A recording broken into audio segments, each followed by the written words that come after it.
اجازت سے گفتگو شروع کی جا سکتی؟ دور حاضر کی ایک انتہائی اہم ضرورت پہ میں آج کی گفتگو کرنا چاہتا ہوں۔ ایک بہت اہم بات جسے ہمارے منبر سے جب بھی بیان کیا گیا مصائب کی صورت میں کیا گیا، یعنی کہ جب بھی حق زہرا کو یا بی بی کے حق فت کو بیان کیا گیا تو اسے مصائب کی صورت میں بیان کیا گیا۔ میں ٹھیک کہہ رہا ہوں؟ یعنی کہ ذاکر یا خطیب نے بی بی کا حق یا دربار پڑھنا شروع کیا تو مومنین کا ذہن تھا کہ یہ مضمون مصائب کا ہے۔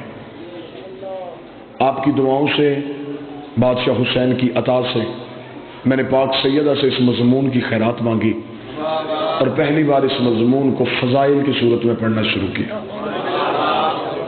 میں موضوع سے قبل آپ احباب کے سامنے سے گزارش کروں گا، میں پاک بی بی کی وکالت کا حق میں ادا تو نہیں کر سکتا، میری اتنی اوقات ہی نہیں کہ اتنے بڑے گھر کی وکالت کی جا سکے، لیکن میں اس مقدمے پہ ایسے ہی بحث کروں گا جیسے کہ حلالی وکیل اپنے مقدمے میں بحث کرتا ہے۔ اور میں گزارش کروں گا اگر کوئی اہل سنت میرے بھائی گفتگو کو سن رہے ہوں، جتنی دیر میں ممبر پہ گفتگو کروں ایک لمحے کے لیے اپنے آپ کو سنی بنا کے نہیں، شیعہ بنا کے نہیں، ایک مسلمان بنا کے میں جس کا کلمہ پڑھتے ہوں اس کی بیٹی کا حق آپ کے سامنے پڑھنے لگا۔ جیسا کہ مجھ سے پہلے واجب الاحترام قابل صد احترام میرے برادر جناب اسرائیل صاحب نے بیان فرمایا، قتل حسین کی وجہوں میں سے ایک وجہ امام حسین علیہ السلام کے کربلا میں جو خنجر کربلا میں چلا یہ سقیفے میں تیز ہو چکا تھا۔ نبی کے جانے کے بعد ایک بہت عظیم تبدیلی، ایک بہت بڑی تبدیلی آئی رسول کے جانے کے بعد۔ رسول کے جانے کے بعد امت میں اور اہل بیت میں ایک جھگڑا ہوا۔ اب اس موضوع کا داد کے ساتھ قطعاً کوئی تعلق نہیں، میں پہلے کہہ رہا ہوں، میں اقرار کر رہا ہوں، مجھے صرف آپ کی توجہ چاہیے کہ میرا پیغام آپ تک پہنچ رہا ہے۔ رسول کے جانے کے بعد امت میں اور اہل بیت میں ایک جھگڑا ہوا اور اس جھگڑے کی وجہ تھی ایک جائیداد، ایک جاگیر۔ اس جاگیر کو اہل بیت کو اس جگہ کی ضرورت نہیں تھی، لیکن نبی کی بیٹی نے اس انداز سے جنگ لڑی ہے کہ رسول کی بیٹی نے اسلام کے لبادے میں چھپے ہوئے منافقوں کو ظاہر کر دیا۔ اب ہمارے بچے اکثر اس چیز سے بے خبر ہیں کہ یہ ایک باغ تھا جو رسول کی بیٹی لینے کے لیے گئی۔ میں پہلے وضاحت کروں، اسے فدق بھی بولتے ہیں، فتق بھی بولتے ہیں، دو طریقے سے اس لفظ کو بولا جا سکتا ہے۔ اگر آپ عربی اعتبار سے بولیں گے تو اسے فدق بولیں گے، اردو اعتبار سے بولیں گے تو اسے فدق بولیں گے۔ یہ فدق ایک باغ نہیں، اس کے اندر 7 باغات تھے، یہ ایک جگیر تھی، اس کے اندر 7 باغات تھے جس کے نام تاریخوں میں موجود ہیں۔ 40 لاکھ دینار سالانہ آمدنی آتی تھی رسول کو اس جگیر سے۔ اب اگلا سوال یہ کہ یہ جگیر رسول کو ملی کہاں سے؟ میں نے پہلے کہا ہے کہ میں بالکل اس مقدمے کی آپ کے سامنے بیک گراؤنڈ پڑھنے لگا ہوں، پس منظر پڑھوں گا تو پھر میں اس مقدمے میں بحث کر سکوں گا، کیونکہ اب پرانے کیس کھلنے شروع ہو گئے ہیں، پرانے مقدمے عدالتوں کی ٹیبل پہ پڑے ہوئے ہیں، اور یہ مقدمہ بھی کھلے گا جب زہرا کا بیٹا آئے گا، اس مقدمے کا فیصلہ ہوگا۔ اب 40 لاکھ دینار سالانہ آمدن آتی تھی، یہ جگیر رسول کو، توجہ ہے، یہ جگیر رسول کو ملی کہاں سے؟ یہ خیبر کے یہودیوں کی ملکیت تھی۔ پھر توجہ، یہ جگیر فدق خیبر کے یہودیوں کی ملکیت تھی۔ جب رسول نے علی کے ذریعے سے خیبر کو فتح کیا، قلعہ کموش پہ اسلام کا پرچم سر بلند کیا، مجھے اس ممبر کی عزت قسم میں باوضو ہوں، 2 سال کی محنت ہے اس 1 گھنٹے کے مضمون پہ۔ رسول نے جب قلعہ قابوس پہ اسلام کے پرچم کو بلند کیا تو خیبر کے یہودیوں نے اپنی شکست کا بدلہ لینے کے لیے جب بھی اس جگیر سے کوئی تجارت کے قافلے گزرتے یہ ان قافلوں کو روک مسلمانوں کو علیحدہ کرتے، پہچان کے مسلمانوں کو قتل کرتے۔ قافلے لوٹ کے قتل کرنا کافروں کی پرانی عادت ہے۔ قافلے روک کے پہچان کر کر کے مارنا، یہ خیبر کے کافروں سے چلا۔ یہ ان میں سے اس تجارت کے قافلے میں سے مسلمانوں کو نکالتے، جو جو مسلمان ہوتا اسے قتل کر دیتے۔ خبر مدینے پہنچتی گئی کہ خیبر کے یہودی اس شکست کا بدلہ لینے کے لیے وہاں پر مسلمانوں کو قتل عام کر رہے۔ دوسری بار خیبر میں رسول نے پھر علی کو بھیجا۔ مولا علی خیبر میں ایک بار نہیں، علی 2 بار آئے۔ جب دوسری بار مولا علی آئے تو مولا علی نے خیبر میں پہنچتے ہی یہودیوں کے عمائدین کو، عمرہ کو، ان کے علماء کو اکٹھا کیا۔ اکٹھا کر کے مولا علی نے خطبہ دیا۔ علی فرمایا دیکھو، اگر تو تم مرہب کے قتل کا بدلہ مسلمانوں کے قتل سے لے رہے ہو، میں علی آج تمہارے سامنے اس لیے آیا ہوں کہ مرہب کو مارا ہے میں نے، اگر بدلہ لینا ہے تو مجھ سے لو۔ اگر تم جنگ کرنا چاہتے ہو تو یہ سوچ کے آنا کہ ہاتھ بھی وہی ہے، تلوار بھی وہی ہے، میں علی تم سے لڑنے کے لیے تیار ہوں۔ لیکن دیکھو، آج میں مجاہد بن کے نہیں، مبلغ بن کے آیا ہوں۔ آج میں تمہیں تبلیغ اسلام کے لیے آیا ہوں کہ اب بھی مان جاؤ کہ مدینے والا رسول سچا ہے۔ اگر نہیں، اگر جنگ کرنا چاہتے ہو تو میں جنگ کرتا ہوں۔ انہوں نے مولا علی سے تھوڑا ہی وقت مانگا کہ ہمیں سوچنے کا وقت دیا جائے۔ انہوں نے اس مہلت میں سوچنے کے بعد علی سے کہا کہ اے علی، جو ہو چکا اس کی ہم معافی چاہتے ہیں، آئندہ اس علاقے میں مسلمانوں کا قتل نہیں ہوگا، لیکن جو ہم نے قتل کر چکا، جو ہم خون بہا چکے، ہم اس کی معافی کے ساتھ اس کا جزیہ دینا چاہتے ہیں۔ ہمارے جتنے، یہ تمہید میں آپ کے سامنے پڑھ رہا ہوں، میں ابھی مقدمہ آپ کے سامنے بی بی کا پڑھوں گا، ہمارے جتنے سکنی مکانات جن میں ہم رہتے ہیں، اس کے علاوہ ہماری فدق میں جتنی بھی جگیر ہے، یہ ہم مسلمانوں کے رسول کو دیتے ہیں، مسلمانوں کو نہیں، مسلمانوں کے رسول کو دیتے ہیں۔ مولا نے ان سے ایک معاہدہ لکھوایا، انہوں نے ایک معاہدہ لکھا، اپنے دستخط کیے، مولا امیر نے اپنے دستخط کیے، علی وہ معاہدہ لے کے مدینے پہنچے، رسول کا کے سلام کیا۔ سلام کرنے کے بعد علی نے کہا کہ یا رسول اللہ مبارک ہو، معافی بھی مانگی ہے، جگیر بھی تمہیں لکھ کے دے دی ہے۔ یہ میں نے آپ کے سامنے بڑے مختصر سے لمحات میں اس جگیر کا پس منظر پڑھا۔ اب اس مقدمے میں بحث کرتے ہوئے میرا پہلا سوال ہر غیرت مند مسلمان سے یہ ہے، اگر اس جگیر میں امت کا حق تھا، اگر اس جگیر میں امت کا حصہ تھا، 7 ہجری میں خیبر فتح ہوا، 11 ہجری میں رسول زہرن دنیا چھوڑی، اگر اس جگیر میں مسلمانوں کو کوئی حق تھا، 4 سال نبی نے دیا کیوں نہیں؟ اگر اس جگیر میں مسلمانوں کا حصہ تھا تو 4 سال مسلسل اس جگیر کی آمدن رسول کو ملتی رہی، رسول نے اس میں سے امت کو حق کیوں نہیں دیا؟ اگر آپ نہیں سمجھ سکے تو یہ نبی وہ ہے کہ بحرین سے مال خراج آیا، اہل سنت کتابوں میں لکھا جب بحرین سے مال خراج آیا، صحابہ نے اونٹ مسجد نبی کے باہر کھڑے کیے، رسول سے کہا یا رسول اللہ بحرین سے مال خراج آیا، رسول نے کہا چراغ روشن کرو اور مجھے وہ فرشتے دو جس میں بیواؤں، مستحقین اور یتیموں کے نام ہیں۔ چراغ روشن کیا گیا، رسول نے صحابہ سے کہا وہ بوری اٹھا اس بیوہ کے گھر چھوڑ کیا، وہ بوری اٹھا اس غریب کے گھر چھوڑ کیا، وہ بوری اٹھا اس یتیم کے گھر چھوڑ کیا۔ صحابہ نے کہا یا رسول اللہ رات آدھی ہو چکی ہے، سنی کتاب میں لکھا ہے، صحابہ نے کہا یا رسول اللہ رات آدھی ہو چکی، اگر آپ حکم فرمائیں صبح اذان کے بعد، نماز کے بعد جب سورج طلوع ہو جائے گا آپ جہاں چاہیں گے ہم پہنچا دیں گے۔ رسول نے کہا تم میں سے کوئی ایک صحابی بھی ایسا ہے جو اس بات کی ضمانت دے کہ کل تک محمد زندہ رہے گا، کل تک محمد زندہ رہے گا؟ انہیں ہاتھ جوڑ کے یا رسول اللہ آپ نے خود ہی تو کہا ہے کہ ایک لقمہ کھاؤ تو اتنا بھی یقین نہ کرو یہ حلق سے نیچے اترے گا بھی نہیں اترے گا۔ رسول نے کہا تم میری ایک رات کی ضمانت نہیں دیتے، میں اتنے غریبوں کا حق اپنی گردن پہ رکھ کے کیسے سو سکتا ہوں؟ تم میری ایک رات کی ضمانت نہیں دیتے۔ اب میرا پہلا سوال ہے، جو نبی کسی غریب کا حق ایک رات نہیں رکھتا تھا، اس نے فدق 4 سال اپنے پاس کیسے؟ جس نے کسی غریب کا حق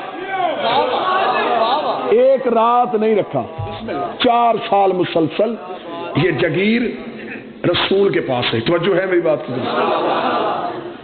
رسول اس جگیر سے جو آمدن آتی رکھتے نہیں تھے. بیت المال میں مسلمانوں کو، غربا کو، یتیموں کو، مسافرین کو ان کے حصے بانٹ دیے جاتے. خدا نے فوراً قرآن کی آیت بھیجی، میرا حبیب اپنی ایک قریبی عورت کو اس کا حق دے. میں ویڈیو کیمرے کی موجودگی میں تفسیر در منصور، تفسیر کبیر، تفسیر روح المعانی، تینوں تفاسیر اہل سنت کی ہیں. جب یہ آیت آئی تینوں تفاسیر میں لکھا ہے کہ رسول نے فاطمہ کو بلایا اور یہ فدق فاطمہ کو لکھ کے دے دیا، اگر کوئی اور بیٹی ہوتی جگیر سے حصہ ملتا.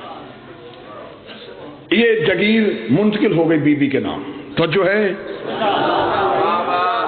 بی بی کے نام جب یہ جگیر منتقل ہو گئی، شریف باپ کی شریف بیٹی نے جیسے باپ تقسیم کرتے تھے ویسے ہی میری مخدومہ نے اس مال کو تقسیم کرنا شروع کیا.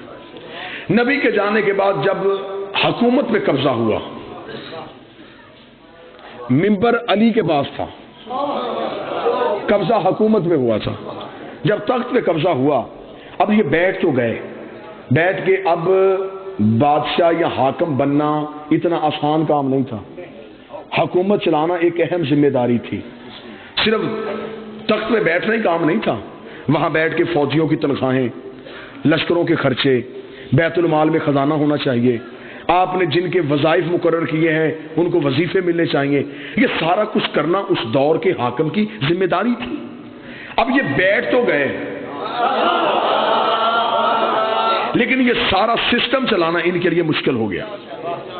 انہوں نے کہا یہ سارا سسٹم ہم کیسے چلائیں گے، ہم یہ تنخواہیں کہاں سے دیں گے، ہم یہ وظائف کہاں سے دیں گے. دوسرے ملکوں سے سفیر آتے ہیں، ان کی رہائش کے بندوبست کرنے ہوتے ہیں، دوسرے ملکوں میں تبلیغ اسلام کے لیے اپنے اپنے وفد بھیجنے پڑتے ہیں. یہ سارا سلسلہ کہاں سے چلے گا؟ اب ذاتی لینڈ لارڈ تو تھے نہیں کہ گھر سے لا کے دین پہ خرچ کرتے. اب انہوں نے سوچا کہ کریں کیا. مشورہ یہ طے پایا کہ پہلے یہ دیکھیں کہ رسول یہ خرچہ کہاں سے کرتے تھے، یہ سارے سلسلے رسول کہاں سے چلاتے تھے. تو قریب بیٹھنے والوں نے یہ مخبری کی کہ رسول کی ایک جگیر ہے خیبر میں، یہودیوں کی وہ جگیر تھی جو انہوں نے رسول کو دے دی تھی. وہاں سے 40 لاکھ دینار آتے ہیں. وہاں پر کھجوروں کے باغ بھی تھے، 7 باغات تھے وہاں کھجوروں کے، اور اس دور میں سب سے بڑا بزنس کھجوروں کے باغ کا ہوتا تھا. یعنی کہ یہ عرب میں ایسا کاروبار تھا جس کی ہم نقصان کا کوئی خطرہ نہیں تھا. ٹھیک ہے جی. انہوں نے فوراً اپنے عامل، اپنے سپاہی وہاں پہ بھیجے. وہاں پر بھیج کے انہوں نے بی بی کے عاملوں کو وہاں سے اٹھا دیا اور اس جگیر پہ قبضہ کر لیا. جی خیبر میں جو آج بھی وہ باغ کی، کیونکہ اب انہوں نے زیارت وہ بند کر دی ہے، اب وہاں جانے سعودی عرب کی گورنمنٹ نہیں دیتی. یہ مدینے سے آپ تھوڑا باہر نکلیں گے تو اس وقت 65 یا 70 کلومیٹر کے فاصلے پہ یہ جگیر ہے. اب جب بی بی کے عامل واپس آ گئے تو بی بی کے عاملوں نے واپس آ کے کہا کہ بی بی انہوں نے ہمیں وہاں سے اٹھا دیا، حکومت نے قبضہ کر لیا. اب یہ دیکھیں، اب میں پڑھنے لگا ہوں بی بی کا مقدمہ. صدا سے اجازت لے کے میں مخدومہ کا حق پڑھنے لگا ہوں. جب آ کے عاملوں نے اطلاع دی، جناب فضہ روایت کرتی ہیں کہ اس دن بی بی مکنا اوڑھ رہی تھی، چادر اوڑھ رہی تھی، اور اپنے منہ میں بی بی زبان سے آہستہ دھیمے لہجے میں کہہ رہی تھی ہوشیار ہو جا، اب تیرے مقابلے میں بطول آ رہی ہے. اور میں انتہائی ذمہ داری کے ساتھ ایک ایک لفظ ادا کر رہا ہوں. میں نے کہا 2 سال کی محنت ہے اس مضمون پہ، ایک ایک لفظ کی ذمہ داری ہے. جس دن بی بی دربار میں گئی ہیں حق لینے کے لیے، اس دن بی بی کے 2 دروازے تھے مسجد میں. ایک وہ جو گھر کے اندر سے مسجد میں کھلتا تھا، جو رسول نے سارے صحابہ کے بند کروائے تھے لیکن علی کا بند نہیں کروایا، یہ وہ دروازہ. ایک دروازہ وہ ہے جو مرکزی گیٹ ہے مسجد کا. جس دن بی بی دربار میں آئی ہے اس دن بی بی حجرے والے دروازے سے نہیں آئی، جبکہ ہمیشہ بی بی رسول کے دور میں بھی جب بھی مسجد میں آتی تھی تو حجرے والے دروازے سے آتی تھی. آج بھی حجرے والے دروازے سے نہیں، آج مرکزی دروازے سے آئی.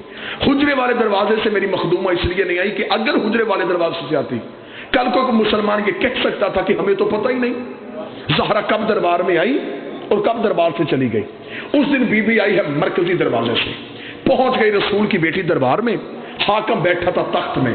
میرا پہلا سوال ہے ہر غیرت مند مسلمان سے, آج بھی شرعی عدالت میں چلے جاؤ, پاکستان کی سپریم کورٹ میں شرعی عدالتوں میں جا کے آج بھی قوانین شرعیہ اٹھا کے دیکھو, آج بھی پاکستان کے قانون کے مطابق اگر فیصلہ کیا جائے زہرا پھر بھی جیت رہی ہے. آج پاکستان کے قوانین شرعیہ کے مطابق فیصلہ کیا جائے, میں سمجھا کے بات کروں گا, میں نے پہلے کہا تھا داد نہیں دینی, صرف سوچنا ہے اور توجہ فرمانی ہے. قوانین شرعی میں لکھا ہوا ہے کہ اگر کسی جگیر پہ قبضہ کرنے کے لیے مسلمان مجاہدین کا خون اور پسینہ بہے اور وہ جگیر مسلمان لے لیں, اس جگیر میں ہوتے ہیں 5 حصے. 4 ہوتے ہیں ان مجاہدین کے جنہوں نے جنگ کی, 5واں ہوتا ہے رسول کا.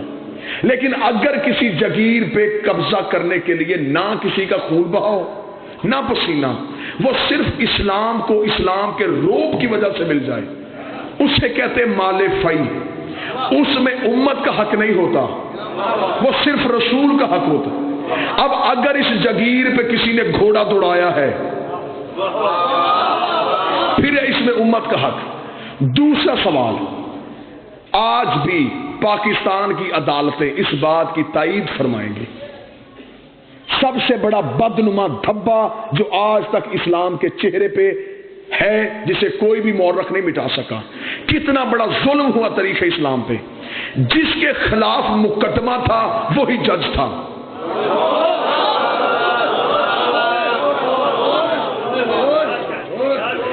جو اس مقدمے میں فریق تھا وہی جج تھا. شریعت محمد کے مطابق حاکم وہ مقدمہ سننے کا اہل ہی نہیں تھا. شریعت کے مطابق یہ مقدمہ جانا تھا قاضی کے پاس, اس مقدمے کو قاضی نے سننا تھا. شریعت میں حاکم کے ساتھ ایک قاضی مقرر ہوتا ہے. اگر آپ اسٹیٹ کے خلاف آئیں گے, اگر آپ حکومت کے خلاف آئیں گے, وہ مقدمہ حکومت نہیں, اسلام کہتا ہے کہ وہ مقدمہ قاضی سنے گا. قاضی کا چناؤ ہے, توجہ ہے میری بات کی جانب, اس لیے اسلام میں ہے قاضی کا چناؤ. اور آج بھی پاکستان کی عدالتوں میں یہ نظام موجود ہے. آپ نے پچھلے دنوں دیکھا افتخار چودھری کے بیٹے کو عدالت میں لایا گیا, اس نے بینچ چھوڑ دیا. اس نے کہا کیونکہ میرا بیٹا مجرم ہے لہذا میں یہ مقدمہ سنوں گا, نہ میں سن سکتا ہوں. تاریخ اسلام میں سب سے بڑا ظلم یہ ہوا, جس کے خلاف بھی مقدمہ لے کے آئی تھی وہی منصف تھا. یہ ہے تاریخ اسلام کا ایک بدنما دبا. آگے بی بی آگے دربار میں کھڑی ہوئی, مصائب نہیں فضائل سننا مخدومہ کا. جنگ جیت کے آئی ہے رسول کی بیٹی, چادر کی دھار سے دشمن کو قتل کر کے آئی. بی بی دربار میں پہنچی. بی بی نے دربار میں پہنچ کے سب سے پہلا سوال حاکم سے کیا. بی بی نے دربار میں پہنچتے ہی حاکم سے کہا کہ تو نے میری جگیر پہ قبضہ کیوں کیا. یہ مکالمہ ہے, میں نے پہلے کہا میں ویڈیو کیمرے کی موجودگی میں ہوں, میں اپنے ایک ایک حرف کو ثابت کروں گا. بی بی نے کہا تو نے میری جگیر پہ قبضہ کیوں کیا. حاکم نے فوراً بی بی کو جواب دیا کہ ہمارے پاس ایک حدیث تھی جس حدیث کو نص بنا کے ہم نے اس جگیر پہ قبضہ کیا. بی بی نے کہا تیرے پاس کیا حدیث تھی. اس نے کہا تیرے بابے کی حدیث ہے کہ ہم گروہ انبیاء لا نورث ولا نورث, ہم نہ وارث بنتے ہیں نہ وارث بناتے ہیں. یہ انبیاء جو ہوتے ہیں نہ یہ کسی کے وارث ہوتے ہیں نہ یہ کسی کو وارث بنا کے جاتے ہیں. اس نے منبر سے حدیث پڑھی, بولی رسول کی بیٹی. اب امتی چپ رہنا, سید میرے ساتھ بولنا. جب اس نے اس حدیث کو پڑھ کے مقدمے کی سماعت شروع کی, بی بی نے خود اپنے مقدمے کی وکالت کی اور رسول کی بیٹی نے اپنے مقدمے پہلی دلیل دی. بی بی نے کہا تو نے کیا کہا ہے, میرے بابے کی حدیث ہے ہم وارث نہ بنتے ہیں نہ بناتے ہیں. رک کسی جگہ پہ, پہلے مجھے یہ بتا تجھے میرے بابے نے وارث بنایا ہے.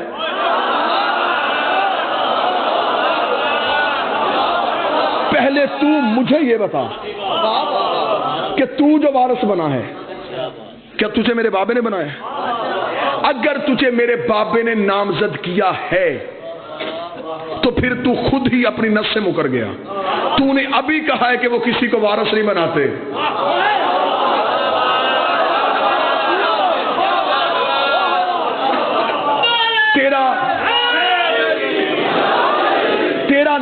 خود ہونا غلط.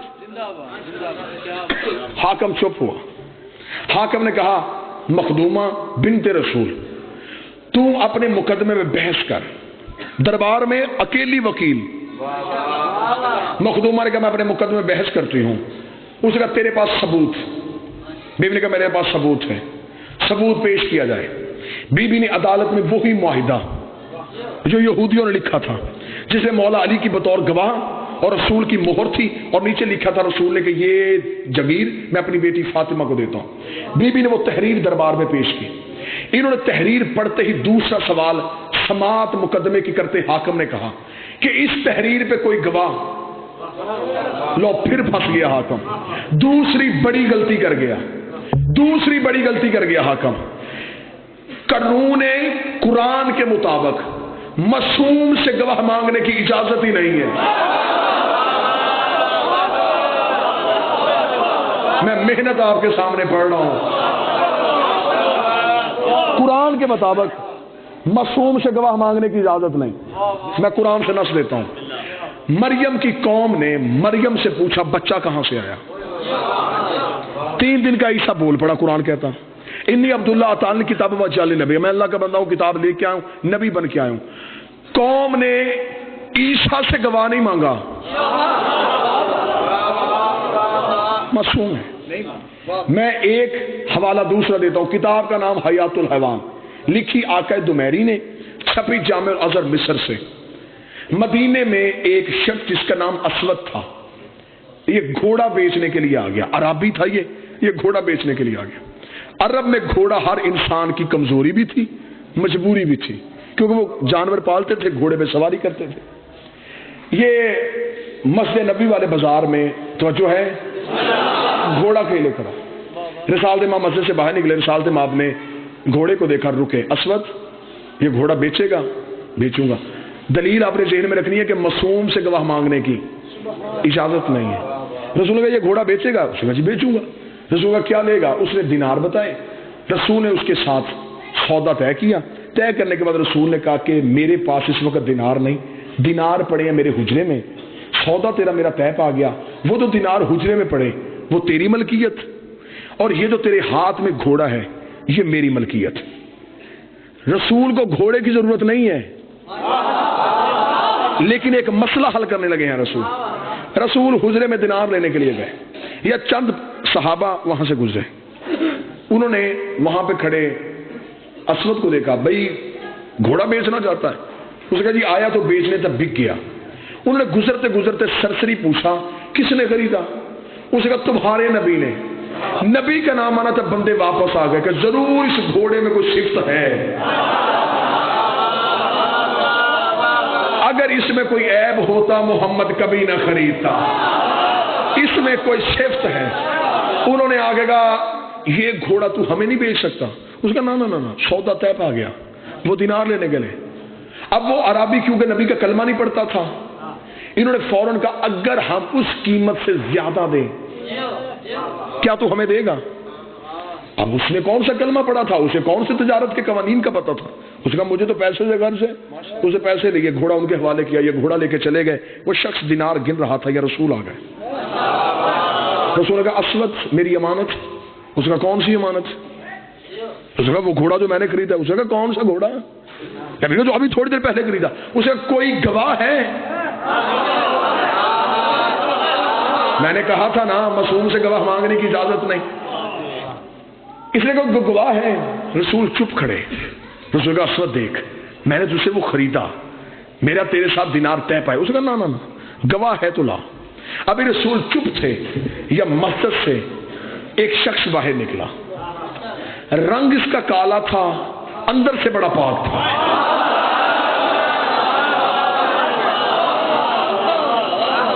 یہاں اس کے ولایت علی کا نور تھا.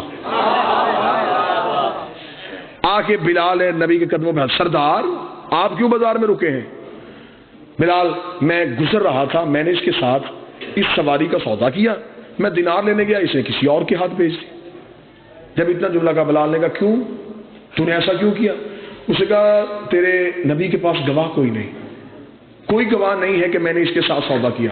بلال نے ایک لمحہ سوچے بغیر کہا میں گواہی دیتا ہوں. اب بھلوال والوں داد نہ دینا، دعا دینا تو تمہارا حق بنتا ہے. جب بلال نے کہا میں گواہی دیتا ہوں کہ گھوڑا میرے نبی نے خریدا ہے، اسود نے دیکھ کے کہا عبداللہ کا بیٹا میں نے تیرے کلمہ نہیں پڑھا، تیری عدالت کے میں نے قصے سنے ہیں، تیری صداقت کے میں نے منظر سنے ہیں، مجھے پتا ہے تو بات سچی کرتا ہے، فیصلہ حق پہ کرتا ہے. مجھے بول کے بتا جب تیرا اور میرا سودا ہو رہا تھا یہ تیرا حبشی غلام تو تھا ہی نہیں، اس نے گواہی کیسے دے دی؟ رسول نے اپنا چہرہ بلال کی طرف کہا بلال یہ بات تو سچ ہے، جب میرا اس کے ساتھ سودا ہوا تو تھا ہی نہیں، تو نے کیسے گواہی دی؟ بلال نے دونوں ہاتھ نبی کے قدموں پہ رکھے کہا تو نے کہا اللہ ہے میں نے دیکھا، تو نے کہا اللہ ہے میں نے دیکھا، تو نے کہا جنت ہے میں نے دیکھی، تیرے کہنے پہ نہ دیکھا اللہ مان لیا. یہ بھی تو نے کہا ہے کہ گھوڑا خریدا ہے، پھر تو نے خریدا. یہ ہے معصوم سے گواہ مانگنے کی اجازت نہیں. دربار میں معصومہ سے گواہ مانگا گیا، سننا مقدمہ، فضائل سننا میری سائن کے، میری آقا زادی کی فضیلت سننا. انہوں نے گواہ مانگا، بی بی نے گواہیاں دی. بی بی نے کہا میرا بڑا بیٹا حسن میرا گواہ، میرا چھوٹا بیٹا حسین میرا گواہ، میرا شوہر علی میرا گواہ، اور میرے باپ کی کنیز ام ایمن میری گواہ. یہ 4 گواہیاں ہیں جو بی بی نے اپنے مقدمے میں دی ہیں. حاکم نے تھوڑی دیر مشیروں سے مشورہ کیا، بنت رسول کھڑی فیصلے کا انتظار کر رہی تھی. یہ دربار سے فیصلہ آ گیا. فیصلہ یہ آیا کہ ہم آپ کے مقدمے کو خارج کر رہے ہیں اس بنا پہ کہ آپ کا نصاب شہادت پورا نہیں. بیوی نے کہا میرا نصاب شہادت کیوں نہیں پورا؟ انہوں نے کہا اس لیے کہ آپ نے جو 4 گواہیاں دی ہیں ان میں پہلی گواہی آپ کے شوہر علی کی.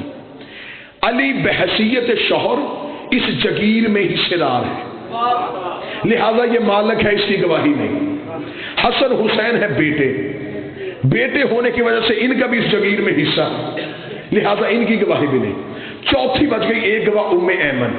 اور تیرے بابا کی حدیث ہے کہ اگر مرد ایک ہو عورتیں 2 ہونی چاہیے، اس کے ساتھ دوسری عورت نہیں، لہذا نصاب شہادت مکمل نہ ہونے کی وجہ سے ہم تیرے مقدمے کو خارج کرتے ہیں. زندگی قربان کرو بی بی تیری عزت پہ. بی بی نے مقدمہ واپس لے لیا، گواہیاں نہیں بدلی. بحث سننا میری آقا زادی کے مقدمے کی پوری ذمہ داری کے ساتھ. بی بی نے مقدمہ واپس لیا، گواہیاں نہیں بدلی. جبکہ بی بی کے پاس گواہ تھے. بی بی جناب سلمان کو کھڑا کر سکتی تھی، حضرت ابو ذر کو پیش کر سکتی تھی، جناب کمبر، اما، مقداد، عورتوں میں بی بی فضہ، اسما، ام الفضل، یہ سب موجود تھے. آقا زادی نے گواہیاں نہیں بدلی، مقدمہ واپس لے لیا. مقدمہ کیوں واپس لیا؟ جنگ سننا رسول کی بیٹی کی برقعے کے اندر کیسے لڑی ہے. اب شریعت کا مسئلہ ہے، جو کسی مومن کو جھوٹا کہے، مثلا کوئی بندہ کسی سچے مومن کو جھوٹ کی تہمت لگا دے، شریعت کہتی ہے یہ بن گیا ہے فاسق. اس نے مومن کو جھوٹا کہا ہے. اب فاسق کی سزا کیا ہے؟ شریعت سے پوچھو. فاسق کی سزا یہ ہے کہ فاسق نماز پڑھا نہیں سکتا، پڑھ سکتا ہے. فاسق چاند کی شہادت نہیں دے سکتا. فاسق نکاح میں بطور گواہ نہیں بیٹھ سکتا. فاسق طلاق میں بطور گواہ نہیں بیٹھ سکتا. فاسق کسی بھی شرعی عدالت کا قاضی نہیں ہو سکتا. یہ ہے فاسق کی سزائیں. اگر کوئی کسی مومن کو جھوٹا کہے وہ بنتا ہے فاسق. قرآن ممبر پہ لے آؤ، میں زہرا کی وکالت گھڑے میں منہ دے کے نہیں، لاؤڈ سپیکر پہ کر رہا ہوں، یہاں جان تلی پہ رکھ کے اور اس سانس پہ لعنت کرتا ہوں جس سانس میں 14 کی وکالت نہ ہو.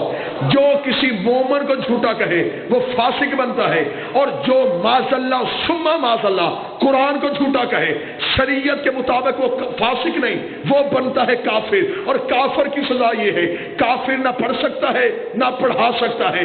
فاسق کی سزا یہ ہے پڑھ سکتا ہے، کافر کچھ بھی نہیں کر سکتا. کافر دائرہ اسلام سے خارج ہو جاتا ہے. نبی کی بیٹی نے مقدمہ واپس لیا، گواہیاں نہیں بدلی. رسول کی بیٹی نے کہا میں نے گواہیاں نہیں بدلی، تو یہ فیصلہ کر اور طریق کا حصہ بنا تاکہ میں چہرے سے نقاب اتاروں. تو نے علی کی گواہی کو جھٹلایا، علی ہے قرآن. رسول نے کل قرآن معنی و علی مال قرآن. تو نے حسن کو جھٹلایا، حسن قرآن ہے. تو نے حسین کو جھٹلایا، حسین قرآن ہے. بی بی نے کہا میں تجھے دربار میں فاسق نہیں کرنے آئی، کافر کرنے.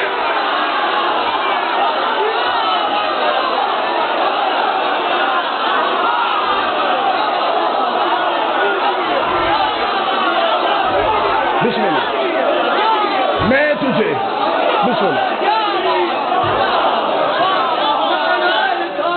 یا رسول یا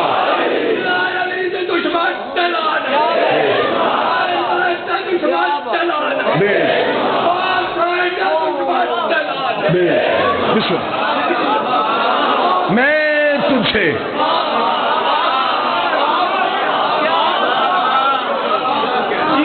جو کام نبی نہیں کر سکا، زندگی ہوئے 1000 سال، اس جملے چ واہ واہ کرتے رہے 1000 سال. پاک سید آپ کو زندگی عطا. مخدومہ نے اصل چہرہ بے نقاب کیا. سننا مقدمہ سننا میری آقا زادی کا. بی بی نے مقدمہ واپس لیا. حکیم صاحب مقدمہ واپس لیتے ہی بی بی نے دوسرا مقدمہ دائر کیا. بی بی کا یہ مقدمہ واپس ہو گیا، فیصلہ کر دیا تو نے فیصلہ. نہ فیصلہ نہ بدلنا، میں مقدمہ واپس لیتی ہوں. وہی کھڑے بی بی نے دوسرا مقدمہ دائر کر دیا. بی بی نے کہا تو ہے حاکم، میں ایک بیٹی بن کے باپ کا حق لینے آئی ہوں، باپ کا حق دے. حکومت پریشان ہو گئی، دربار میں لڑ رہی ہے محمد کی بیٹی، برقعے کے اندر لڑ رہی ہے رسول کی بیٹی. رسول کی بیٹی نے کہا حق دے. اس نے کہا توجہ، اس نے کہا حق میں نے تجھے کہا نہیں، میرے پاس حدیث ہے. چند قدم چلی، آگے چل کے کھڑی ہوئی. بی بی نے کہا اب بول، کیا کہا تو نے؟ اس نے کہا میرے پاس حدیث ہے. بی بی نے کہا حدیث سنا. اس نے کہا تیرے بابا نے کہا تھا ہم گروہ انبیاء نہ وارث بنتے ہیں نہ وارث بناتے ہیں. مخدومہ چادر کے اندر سے بولی. بی بی نے کہا تو نے حدیث پڑھی ہے؟ میں قرآن کی آیت پڑھتی ہوں، میں قرآن پڑھتی ہوں. کون سی آیت؟ بی بی نے کہا بسم اللہ الرحمن الرحیم وَلِكُلْ جَعَلْنَا مَوَالِيَ تَرَكَ الْوَالِدَيْنِ وَالْأَقْرَبُونَ. جو کچھ ماں باپ چھوڑ کے جائیں اس میں رشتہ داروں اولاد کا حصہ ہوتا ہے. اس سے کہا میرے پاس حدیث ہے. بی بی نے کہا میں دوسری آیت پڑھ دیتی ہوں وَلِلرِّجَالِ نَصِيبٌ مِّمَّا تَرَكَ الْوَالِدَيْنِ وَالْأَقْرَبُونَ. جو کچھ ماں باپ چھوڑ کے جائیں اس کا بیٹے کا حصہ ہوتا ہے. اس سے کہا میرے پاس حدیث ہے. بی بی نے کہا میں تیسری آیت پڑھ دیتی ہوں وَلِلنِّسَاءِ نَصِيبٌ مِّمَّا تَرَكَ الْوَالِدَيْنِ وَالْأَقْرَبُونَ. جو کچھ ماں باپ چھوڑ کے جائے اس میں عورت کا حق ہوتا ہے. اس سے کہا میرے پاس حدیث ہے. بی بی نے کہا میں چوتھی آیت پڑھ دیتے ہوں وَوَرَثَ سُلَيْمَانَ دَاوُودَ. ہم نے نبی کو نبی کا وارث بنایا. اس سے کہا میرے پاس حدیث ہے. بی بی نے کہا میں پانچویں آیت پڑھ دیتی ہوں قُلْ أَسْأَلُكَ أَجْرًا إِلَّا الْمَوَدَّةَ فِي الْقُرْبَى. اگر میرا بابا اجر مانگ سکتا ہے میں بابے کا حق کیوں نہیں مانگ سکتی؟ بلوال والو شیعہ ہو سنی ہو تمہیں 14 کی عزت کا واسطہ میں زہرا کا حق بیان کر رہا ہوں. حاکم ایک حدیث پڑھتا گیا. بی بی بدل بدل کی آیتیں پڑھتی رہی، بدل بدل کی آیتیں پڑھتی رہی. 40 آیتیں جب محمد کی بیٹی نے دربار میں کھڑے ہو کے پڑھتی حاکم کے چہرے پہ موت کی زردی آ گئی. حاکم کا جسم کانپنا شروع ہو گیا. اس نے کہا زہرا میں حدیث پڑھتا ہوں تو جواب آیت میں کیوں دیتی ہے؟ حدیث کا جواب حدیث میں کیوں نہیں دیتی؟ اتنا جملہ کہنا تھا یا محمد نے چاپ بس میں نے اتنا سننا تھا. تو وہی ہے جسے میرے بابے نے کہا تھا آ تجھے حدیث لکھ دو. تو نے کہا تھا قرآن کافی ہے. تو نے کہا تھا، تو نے کہا تھا.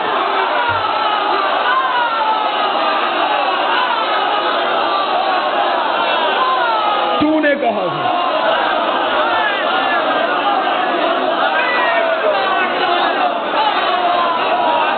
تو نے کہا تھا.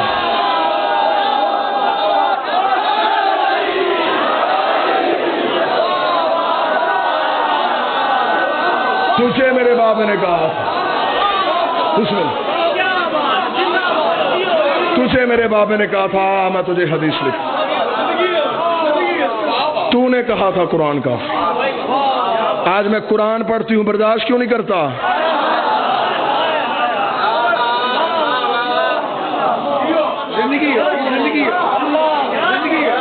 سن اب قرآن دربار میں کھڑی ہو کے بی بی نے کہا نہ تجھے قرآن کافی ہے نہ تجھے فرمان کافی ہے.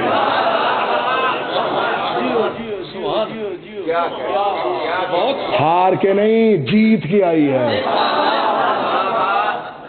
منوا کے آئی ہے. جو کام جنگ میں نہیں ہو سکتا تھا منافق کے چہرے سے پردے ہٹا کے آئی. زندگی اسے دینی ہے جس سے لی تھی. ہر چیز پہ سمجھوتا کر لینا یہ میرے بدے ہاتھ ہیں, کل کا ایک دن رہ گیا پھر زندگی آنے دے یا نہ آنے دے, یہ میرے بدے ہاتھ ہیں. زہرا کے دشمن پہ کبھی سمجھوتا نہ کرنا. مولا فرماتے ہیں جو ہماری دادی کے دشمن پہ سوچ کے لعنت کرتا ہے ہم 14 اس میں لعنت کرتے ہیں.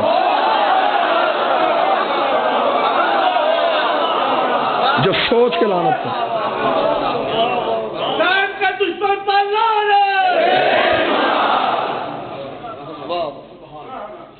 آج بھی جو بندہ نیا شیعہ ہو سر پہ قرآن رکھ کے پوچھو وہ خیبر پڑھ کے شیعہ نہیں ہوا, وہ خندق پڑھ کے شیعہ نہیں ہوتا. اسے شیعہ کرتا ہے رسول کی بیٹی کا. 13 معصوموں کی محنت ایک طرف, اکیلی زہرا کا دربار جانا ایک طرف. جو بھی بندہ شیعہ ہونا چاہے اسے منواتا ہے صرف حق زہرا. میں نے اکثر نئے شیعہ ہوئے بندوں سے پوچھا کیوں شیعہ ہوئے, وہ کہتے شیعہ کر گیا ہمیں رسول کی بیٹی کا حق.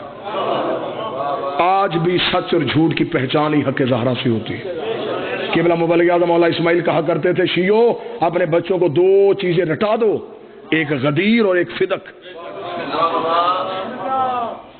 یہ رٹا دو اپنے بچوں کو, گھر گھر میں مناظر پیدا ہو جائے گا اگر یہ چیزیں اپنے بچوں کو یاد کروا دو گے. مبلغ اعظم قبلہ مولانا اسماعیل صاحب نے کہ پنڈی بھٹیا کے قریب مناظرت.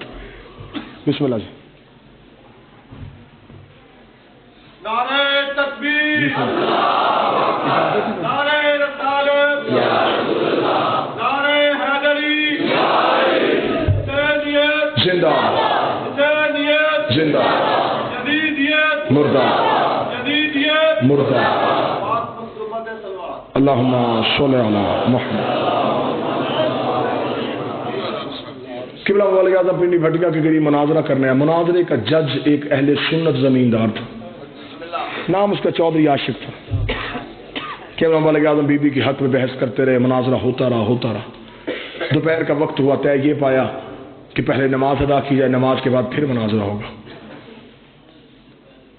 اس چک کا مولوی جو قبلہ مبلغ اعظم سے مناظرہ کر رہا تھا, نام بھی قبلہ مبلغ اعظم کی کتاب اس کا لکھا ہے, مولانا نور محمد اس کا نام تھا. یہ نماز پڑھانے کے لیے مسجد میں گیا, اہل سنت جتنے تھے اس کے پیچھے نماز پڑھنے کے لیے کھڑے ہو گئے. وہ تو چودھری عاشق, وہ کتاب اس نے کوئی بھی نہیں پڑھی تھی, لیکن عقل کتابوں کی میراث نہیں ہوتی. دانش مندی جو ہے یہ ڈگریوں سے نہیں ملتی. چودھری عاشق مولوی کے پیچھے نماز پڑھنی شروع کی. نماز ختم ہوئی, اسے نمازیوں سے کہا مسجد سے باہر جاؤ, میں نے مولوی صاحب سے اکیلے کوئی بات کرنی ہے. سارے نمازی مسجد سے گئے, اس نے مسجد کی دروازے کی کنڈی لگائی, مولوی صاحب کے سامنے آ کے بیٹھ گیا. اس نے کہا مولوی دیکھ, تیرے اور میرے سوا اللہ کے گھر میں کوئی نہیں بیٹھا, باوضو ہیں, نماز پڑھی ہم نے. اتنے دنوں سے ہمارے گاؤں میں بحث چل رہی تھی, شیعہ کہتے تھے رسول کی بیٹی دربار میں گئی اور واپس آئی ہے خالی. تم کہتے تھے نہیں یہ شیعہ غلط کہتے. انہوں نے بلا لیا اپنا مولوی, وہ بیٹھا ہے باہر کتابیں لے کے. صبح سے بحث ہو رہی ہے. میں جٹ زمیندار بندہ ہوں, مجھے کتابوں کا نہیں پتا, مجھے نہیں پتا کس نے تاریخ میں کیا لکھا ہے. مجھے صرف اتنا بتا بیٹی رسول کی دربار گئی تھی, بس مجھے اتنا بتا دے. اب دیکھنا کیسے بلایا ہے مخدومہ نے. اس کا مجھے صرف اتنا بتا بیٹی رسول کی دربار گئی تھی. مولوی کا چاچا عاشق بی بی کا حق بنتا نہیں تھا. اس نے کہا حق چھوڑ, بنتا تھا یا نہیں بنتا تھا, اتنا بتا گئی تھی. اس نے کہا ہاں یہ کتابوں میں لکھا گئی تھی. اس کا چپ, اب اتنا بتا دے واپس خالی آئی ہے یا حق لے کے آئی ہے. اس کا چاچا عاشق میں کتابوں سے ثابت کروں گا بی بی کا حق نہیں بنتا تھا. اسے کہا میں نہیں پوچھ رہا بنتا تھا یا نہیں بنتا تھا, نہیں بنتا تھا, اتنا بتا واپس خالی آئی ہے. اس نے کہا ہاں چاچا عاشق خالی ہے. اس نے کہا اٹھ ختم کر مناظرہ, ہم نے بحث نہیں کرنی, جیت گیا وہ شیعوں کا مولوی. اس نے کہا کیوں, کس بات میں مناظرہ ختم کروا رہا ہے؟ اس نے کہا مولوی محراب میں بیٹھا ہے, سر پہ قرآن رکھ کے بتا میں مر جاؤں, میرے مرنے کے بعد میری بیٹی کسی کمی کے دروازے پہ چلی جائے, جا کے کہ میں چودھری عاشق کی بیٹی ہوں, مجھے فلاں چیز کی ضرورت ہے, بتاؤ اس کا بنتا ہے؟ کہنے لگا نہیں بنتا. دو گے یا نہیں دو گے؟ کہنے لگے کیسے نہیں دے گے, بیٹی جو تیری. اس نے کہا شرم نہیں آتی, میری بیٹی کا حیا کرتے ہو, محمد کی بیٹی کا کسی نے, میری بیٹی کا احترام کرتے ہو, رسول کی بیٹی کا کس نے؟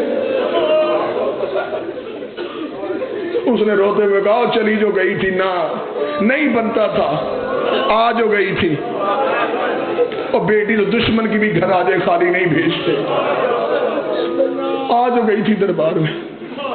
اتنا کہنے کے بعد چودھری عاشق مسجد سے نکلا جہاں مبلغ اعظم بیٹھا تھا, ہاتھ جوڑ گیا تھا مبلغ اعظم, اور مولوی اسماعیل پڑھا کلمہ, مل گئی مجھے ہدایت. ہائے ہائے, میرا بھائی علی عباس کہتا ہے حق نہیں دینا تھا نہ دیتے, کوئی لمبی تاریخ دے دیتے. محمد کی بیٹی, یہی جملہ مولانا اسماعیل نے کہا جب چودھری عاشق نے مولوی اسماعیل کے قدموں پہ ہاتھ رکھا, دیکھ کے کہا پڑھا کلمہ. مولوی اعظم مولانا اسماعیل نے کہا چودھری عاشق بات پوری سن ہے, انہوں نے خالی نہیں بھیجا, سر کے بال سفید کر کے گئی, اٹھتی بیٹھتی گئی, کر گیا ہے دنیا کو حق کی پہچان حق زہرا. دو جملے سننا مصائب کے, رونے کی راتیں ہیں, کل کی ایک رات ہے, کل کی رات شہیدوں کی رات ہے, اگلی رات غریبوں کی رات ہے. کل تک زینب کا ہر رشتہ موجود ہے, کل رات تک زینب کا غازی بھی ہے, زینب کا اکبر بھی ہے, زینب کا قاسم بھی, اگلی رات میں اجڑ گئی ہے. دو جملے اس شہزادے کے سننا جس کے لیے علامہ عرفان حیدر آبادی نے کہا تھا اکبر کی شہادت پڑھے وہ جس نے پڑھنے کے بعد مر جانا ہو, اکبر کی شہادت سنے وہ جس نے سننے کے بعد مر جانا ہو. نہیں برداشت ہوتی قبر میں بھی حسین سے اکبر کی شہادت. آقا مہدی نے حسین کی قبر پہ کھڑے ہو کے اکبر کی شہادت پڑھ دی. آدھی رات کو اپنے گھر میں چیخوں کی آواز سن کے آقا مہدی نے بستر چھوڑا. آقا مہدی نے دیکھا اس کے گھر کے برآمدے میں ایک کالے برقعے والی بی بی رو رہی ہے. آقا مہدی نے دیکھا کہ بی بی من انت, تو کون ہے؟ رو کے کبھی پردہ کر, میں محمد کی بیٹی زہرا ہوں. زہرا کا نام آنا. آقا مہدی نے ہاتھ جوڑے, رو کے کہتا بی بی میرا اتنا مقدر نوکر کے گھر آئی ہے, رو کے کہتی تجھے سمجھانے آئی ہوں, آج کے بعد میرے حسین کی قبر میں اکبر کی شہادت نہ پڑھنا. آقا مہدی کہتا بی بی میں نے کوئی روایت غلط پڑھی ہے؟ رو کہتی تو نے روایت غلط نہیں پڑھی, جب سے تو اکبر کی شہادت پڑھ کے آیا ہے میں کبھی کربلا میں حسین چپ کرواتی ہو, کبھی شام میں زینب چپ کرواتی ہو. قبر میں میرا حسین رو رہا ہے, شام میں میری زینب رو رہی.